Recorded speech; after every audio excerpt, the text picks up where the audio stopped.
Hi guys, I hope everybody's online classes are going well. I know this week has been a lot for me but anyway, today I will be summarizing the company Panera Bread, just like y'all. The history of the company can be traced back to 1978 when the co-founders, Louis Kane, then a venture capitalist, took interest in the French oven company Panera. I'm not going to try to pronounce it. That company had opened up a demonstration bakery in Boston, so Kane bought the business after seeing its potential to grow. In the short span of 4 years, Kane had watched several of his stores close, and he had actually accumulated a significant amount of debt. Soon, his business partner came on the scene, Ronald Shiash. Probably also not pronouncing that right. It's okay. He previously had a bakery and was keen to introduce baked bread and croissants to his menu. So right now we have like two separate businesses. The two became friends, and in 1981, their two independent businesses became one. The name of their now merged business was Bon Pain, also probably pronouncing wrong. Through an observation of customer behavior, the two began introducing things like sandwiches to their menu.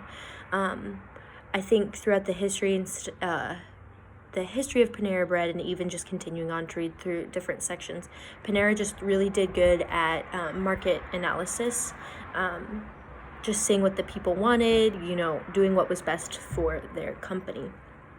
Then fast forward several years, the company went public in 1991.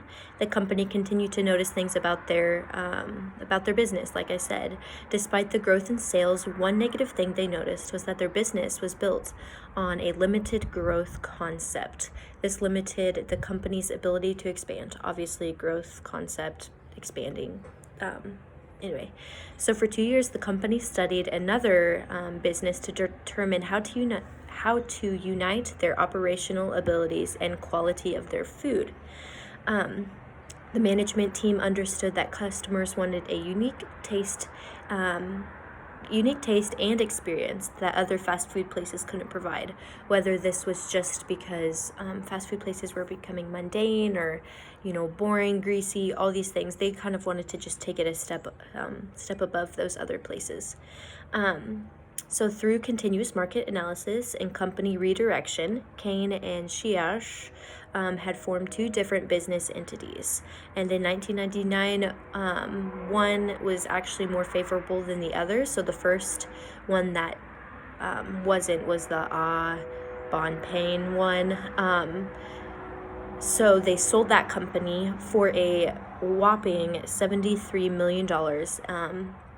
And then the business that was left that they continued to grow and things was Panera. By 2009, Panera was a national bakery cafe concept with thousands of locations, including some in Canada. So they really expanded well.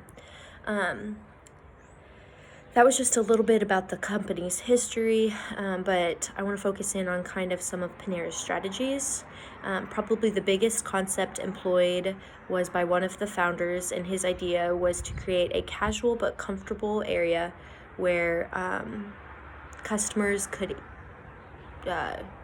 get I mistyped. Anyway, fresh baked goods without considering the nutritional value. So just like knowing that their food was a little bit, it was set apart than like McDonald's or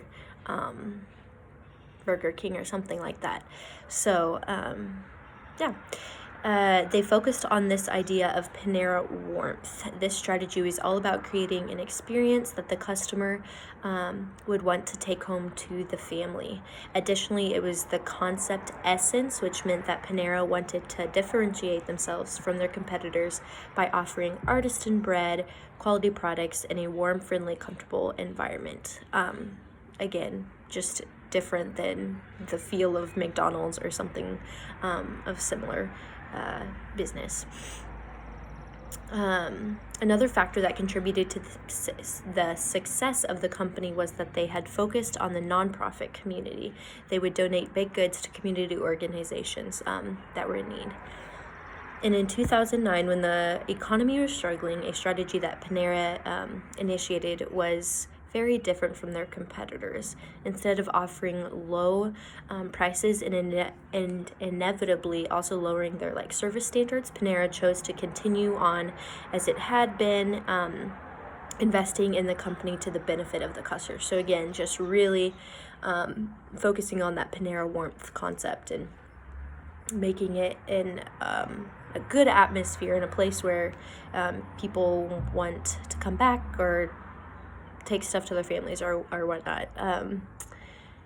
Anyway, they also had a strategy of getting more cash out of each customer. So instead of seeking the quantity of getting more customers through the door, they just wanted to get more dollar out of each customer. This looked like focusing on the population that still did have a job during the recession. So instead of offering $5 a meal, they tried offering I think it was a lobster sandwich for practically $17, $16.99 or something like that. This turned out to be in favor of the business. So while many other fast casual restaurants had negative sales during the recession, Panera stood to have a positive one. Overall, the strategy of zigging while everyone else zagged during the recession was extremely beneficial for the company. To me, there wasn't a large outlier that the company struggled with other than just trying to keep their menu to where they received a larger profit margin. But my question for the class is again about the recession. And it's not even so much about the company Panera specifically, but last night my sister and I went through Taco Bell to get a free taco because every Tuesday, this is the benefit for you guys, every Tuesday, if you just say I'm here for the free Doritos Locos Tacos, you get one per person in the car, but hey, it's a free taco. So we got our free taco, and this is, to me, as far as I know, this is just something that they're doing during the COVID time, and it made me think of how Panera handled things during the recession. So do you think it's wise for companies such as Taco Bell, or whether it's Spangles or somebody else offering discounted meals, to be handing out free food, or should they institute the more aggressive strategy that Panera did during a time of economic struggle? So thank you guys and have a great day.